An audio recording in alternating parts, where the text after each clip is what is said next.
بسم الله الرحمن الرحيم والنازعات غرقا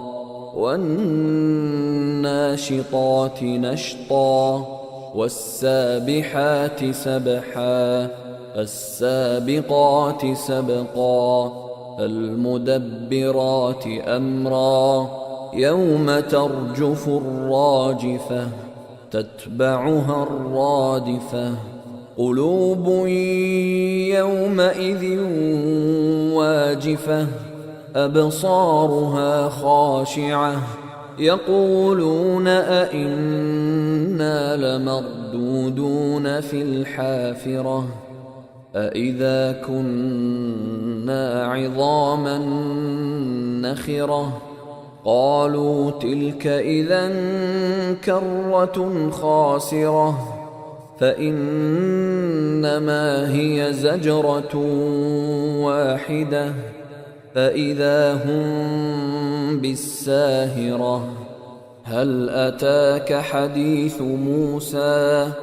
إذ ناداه ربه بالواد المقدس طوى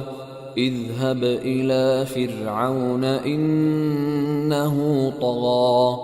فقل هل لك إلى أن تزكى وأهديك إلى ربك فتخشى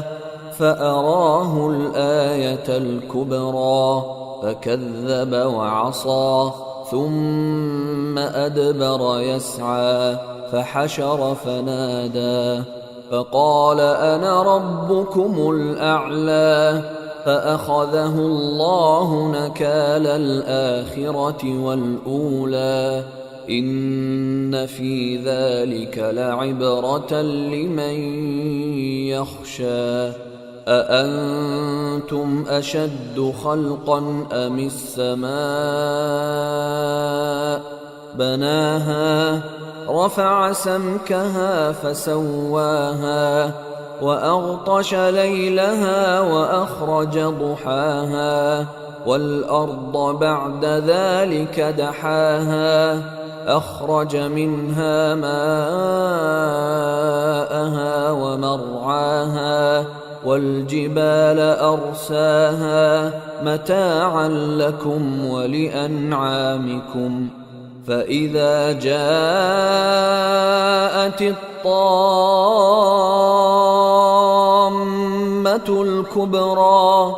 يوم يتذكر الإنسان ما سعى وبرزت الجحيم لمن